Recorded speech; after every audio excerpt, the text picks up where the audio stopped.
தேய்பிறை நாட்களில் கால பைரவரை வழிபடுவது என்பது மிகவும் சிறப்பான ஒரு விஷயமாக கருதப்படுகிறது. அதுவும் தேய்பிறை நாட்களில் கால பைரவருக்கு நாம் சொல்ல போகின்ற இந்த தானங்களை வைத்து கால பைரவரை வழிபட்டு வந்தோம் என்றால் நம்மளுடைய வாழ்க்கையில் கோடிக்கணக்கான கடன் இருந்தாலும் அது அனைத்தும் நிமிடத்தில் தீர்ந்து விடுமாம். அவ்வளவு சக்தி இந்த தானத்திற்கும் தேய்பிறை நாட்களில் கால பைரவரை வழிபடுவதன் மூலமும் நமக்கு கிடைக்குமாம். எனவே நீங்களும் இந்த தேய்பிறை நாளில் அருகில் இருக்கக்கூடிய கால பைரவர் கோவிலுக்கு சென்று இந்த பொருட்களை எல்லாம் கால பைரவருக்கு நீங்கள் தானமாக அழியுங்கள். இதை மட்டும் நீங்கள் தேய்பிறை நாளில் மறக்காமல் செய்து பாருங்கள். உங்களுக்கு இதுவரை உங்களுடைய வாழ்க்கையில் தீராமல் இருந்த எந்த பிரச்சனையாக இருந்தாலும் அந்த பிரச்சனைகள் அனைத்திற்குமே தீர்வானது கிடைத்து விடுமாம். அவ்வளவு சக்தி இந்த ஒரு தேய்பிறை நாளில் இருக்கின்றது. எனவே தவறாமல் இந்த ஒரு நாளை பயன்படுத்தி கொண்டு நீங்களும் உங்களால் முடிந்த அளவிற்கு கால பைரவருக்கு உங்களால் முடிந்த அளவிற்கு தானத்தையும் உங்களால் முடிந்த வழிபாடுகளையும் தேய்பிறை நாளில் காலையிலோ மாலையிலோ எப்பொழுது வேண்டுமானாலும் கால பைரவரை மனதார நினைத்து இந்த ஒரு வழிபாட்டை பண்ணிருங்க. இதனால உங்களுக்கு அதிக அளவுல நன்மைகளானது நடக்குமாம். அவ்வளவு சக்தி இந்த தேய்பிறை நாள்ல இருக்கான். எனவே தவறாம இந்த ஒரு பரிகாரத்தை நம்ம எப்படி செய்ய வேண்டும் என்று காண்பதற்கு முன்பாக மறக்காமல் நம்ம சேனலுக்கு நீங்கள் புதிய பார்வையாளராக இருப்பின் மறக்காமல் நமது சேனலை சப்ஸ்கிரைப் செய்து வைத்துக் கொள்ளுங்கள். அப்பொழுதுதான் நாம் தொடர்ந்து பதிவிடுகின்ற வீடியோக்கள் அனைத்துமே தொடர்ந்து உங்களுக்கு நோட்டிபிகேஷனாக வந்து கொண்டே இருக்கும். முதல்ல கால பைரவரை நம்ம மனதார நினைக்கணும். கால பைரவர் நமக்கு இருக்கும் பிரச்சனைகள் அனைத்தையுமே அகற்றுவதில் முதன்மை கடவுளாக விளங்குவாராம். நம்ம எது கேட்டாலும் அதுவும் உடனே கொடுப்பாராம். அதுவும் இந்த தேய்பிறை நாட்கள்ல கேட்கறது மூலியமா நமக்கு அதிக அளவுல நன்மைகளையும் தேடி கொடுக்குமா, நம்முடைய பிரச்சனைகளும் விலகி விடுமாம். நம்மளுடைய வேண்டுதல் எதுவாக இருந்தாலும் அதனையும் நிறைவேற்றி வைப்பாராம். அவ்வளவு சக்தி இந்த ஒரு செயலில் இருக்கின்றது. எனவே இந்த ஒரு நாள்ல நீங்க கால பைரவருக்குன்னு இருக்கக்கூடிய பொருட்களை நம்ம எப்பொழுதுமே படைக்கக்கூடிய நவதானியங்கள், பொங்கல், வாழைப்பழங்கள், பால் என முதலியவற்றை நம்ம படைப்போம். அது போக நீங்க கால பைரவருக்கு வில்வ இலைகளை படைக்கணுமா. இப்படி வில்வ இலைகளை படைக்கிறது மூலியமா உங்களுக்கு அதிக அளவுல நன்மைகள் நடக்குமா. சிவபெருமானுக்கு எப்படி நீங்க வழிபடுறீங்களோ அதே போலத்தான் கால பைரவருக்கும் நீங்க வழிபடணும். கால பைரவருக்கும் இந்த வில்வ இலைகள் என்பது மிகவும் பிடிக்குமாம். எனவே இந்த வில்வ இலைகளை படைத்துட்டு உங்களுக்கு இருக்கும் பிரச்சனைகள் எது தீரணுமோ அதை நீங்கள் கால பைரவரிடம் சமர்ப்பிக்கணுமா. இப்படி சமர்ப்பித்தீங்கன்னா அந்த பிரச்சனைகள் அனைத்துமே ஒன்றொன்றாக தீரத் தொடங்குமாம். அவ்வளவு சக்தி இந்த வில்வ இலைகளுக்கு இருக்கின்றது.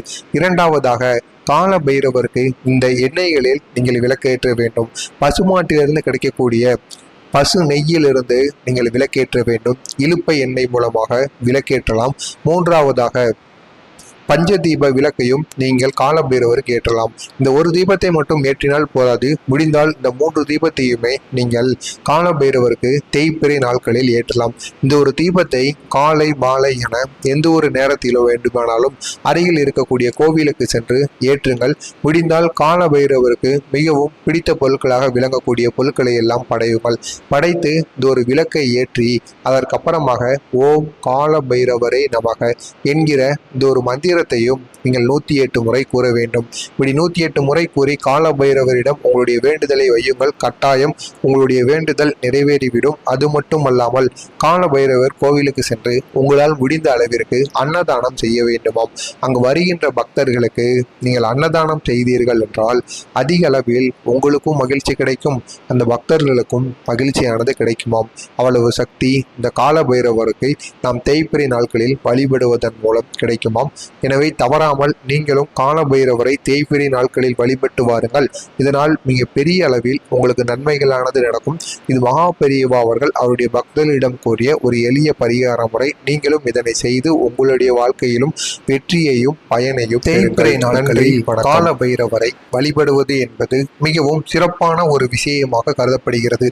அதுவும் தேய்பிறை நாட்களில் கால பைரவருக்கு நாம் சொல்ல போகின்ற இந்த தானங்களை வைத்து கால பைரவரை வழிபட்டு வந்தோம் என்றால் நம்மளுடைய வாழ்க்கையில் கோடிக்கணக்கான கடன் இருந்தாலும் அது அனைத்தும் நிமிடத்தில் தீர்ந்து விடுமாம். அவ்வளவு சக்தி இந்த தானத்திற்கும் தேய்பிறை நாட்களில் கால பைரவரை வழிபடுவதன் மூலமும் நமக்கு கிடைக்குமாம்.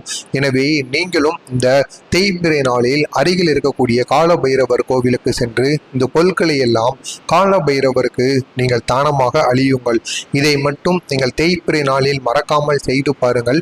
உங்களுக்கு இதுவரை உங்களுடைய வாழ்க்கையில் தீராமல் இருந்த எந்த பிரச்சனையாக இருந்தாலும் அந்த பிரச்சனைகள் அனைத்திற்குமே தீர்வானது கிடைத்து விடுமாம். அவ்வளவு சக்தி இந்த ஒரு தேய்பிறை நாளில் இருக்கின்றது. எனவே தவறாமல் இந்த ஒரு நாளை பயன்படுத்தி கொண்டு நீங்களும் உங்களால் முடிந்த அளவிற்கு கால பைரவருக்கு உங்களால் முடிந்த அளவிற்கு தானத்தையும் உங்களால் முடிந்த வழிபாடுகளையும் தேய்பிறை நாளில் காலையிலோ மாலையிலோ எப்பொழுது வேண்டுமானாலும் கால பைரவரை மனதார நினைத்து இந்த ஒரு வழிபாட்டை பண்ணிருங்க. இதனால உங்களுக்கு அதிக அளவுல நன்மைகளானது நடக்குமாம். அவ்வளவு சக்தி இந்த தேய்பிறை நாள்ல இருக்கான். எனவே தவறாம இந்த ஒரு பரிகாரத்தை நம்ம எப்படி செய்ய வேண்டும் என்று காண்பதற்கு முன்பாக மறக்காமல் நம்ம சேனலுக்கு நீங்கள் புதிய பார்வையாளராக இருப்பின் மறக்காமல் நமது சேனலை சப்ஸ்கிரைப் செய்து வைத்துக் கொள்ளுங்கள். அப்பொழுதுதான் நாம் தொடர்ந்து பதிவிடுகின்ற வீடியோக்கள் அனைத்துமே தொடர்ந்து உங்களுக்கு நோட்டிபிகேஷனாக வந்து கொண்டே இருக்கும். முதல்ல கால பைரவரை நம்ம மனதார நினைக்கணும். கால பைரவர் நமக்கு இருக்கும் பிரச்சனைகள் அனைத்தையுமே அகற்றுவதில் முதன்மை கடவுளாக விளங்குவாராம். நம்ம எது கேட்டாலோ அதுவும் உடனே கொடுப்பாராம்.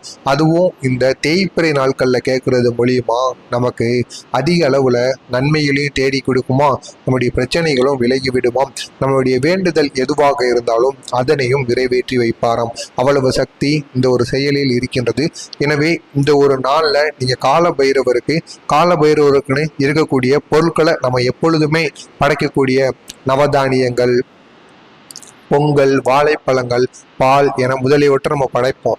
அது போக நீங்க கால பைரவருக்கு வில்வ இலைகளை படைக்கணுமா. இப்படி வில்வ இலைகளை படைக்கிறது மூலியமா உங்களுக்கு அதிக அளவுல நன்மைகள் நடக்குமா. சிவபெருமானுக்கு எப்படி நீங்க வழிபடுறீங்களோ அதே போலத்தான் கால பைரவருக்கும் நீங்க வழிபடணும். கால பைரவருக்கும் இந்த வில்வ இலைகள் என்பது மிகவும் பிடிக்குமாம். எனவே இந்த வில்வ இலைகளை படைத்துட்டு உங்களுக்கு இருக்கும் பிரச்சனைகள் எது தீரணுமோ அதை நீங்க கால பைரவரிடம் சமர்ப்பிக்கணுமா. இப்படி சமர்ப்பித்தீங்கன்னா அந்த பிரச்சனைகள் அனைத்துமே ஒன்றொன்றாக தீரத் தொடங்குமாம். அவ்வளவு சக்தி இந்த வில்வ இலைகளுக்கு இருக்கின்றது. இரண்டாவதாக கால பைரவருக்கு இந்த எண்ணெய்களில் நீங்கள் விளக்கேற்ற வேண்டும். பசுமாட்டிலிருந்து கிடைக்கக்கூடிய பசு நெய்யிலிருந்து நீங்கள் விளக்கேற்ற வேண்டும். இலுப்பை எண்ணெய் மூலமாக விளக்கேற்றலாம். மூன்றாவதாக பஞ்சதீப விளக்கையும் நீங்கள் கால பைரவருக்கு ஏற்றலாம். இந்த ஒரு தீபத்தை மட்டும் ஏற்றினால் போதாது. முடிந்தால் இந்த 3 தீபத்தையுமே நீங்கள் கால பைரவருக்கு தேய்பிறை நாட்களில் ஏற்றலாம். இந்த ஒரு தீபத்தை காலை மாலை என எந்த ஒரு நேரத்திலோ வேண்டுமானாலும் அருகில் இருக்கக்கூடிய கோவிலுக்கு சென்று ஏற்றுங்கள். முடிந்தால் கால பைரவருக்கு மிகவும் பிடித்த பொருட்களாக விளங்கக்கூடிய பொருட்களை எல்லாம் படையுங்கள்.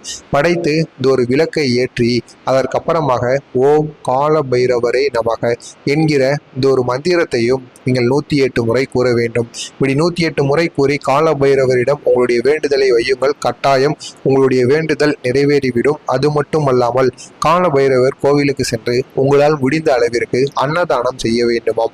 அங்கு வருகின்ற பக்தர்களுக்கு நீங்கள் அன்னதானம் செய்தீர்கள் என்றால் அதிக அளவில் உங்களுக்கும் மகிழ்ச்சி கிடைக்கும், அந்த பக்தர்களுக்கும் மகிழ்ச்சியானது கிடைக்குமாம். அவ்வளவு சக்தி இந்த கால பைரவருக்கு நாம் தேய்பிறை நாட்களில் வழிபடுவதன் மூலம் கிடைக்குமாம். எனவே தவறாமல் நீங்களும் கால பைரவரை தேய்பிறை நாட்களில் வழிபட்டு வாருங்கள். இதனால் மிக பெரிய அளவில் உங்களுக்கு நன்மைகளானது நடக்கும். இது மகா பெரியவா அவர்கள் அவருடைய பக்தர்களிடம் கூறிய ஒரு எளிய பரிகார முறை. நீங்களும் இதனை செய்து உங்களுடைய வாழ்க்கையிலும் வெற்றியையும் பயனையும் பெறுங்கள். நன்றி, வணக்கம்.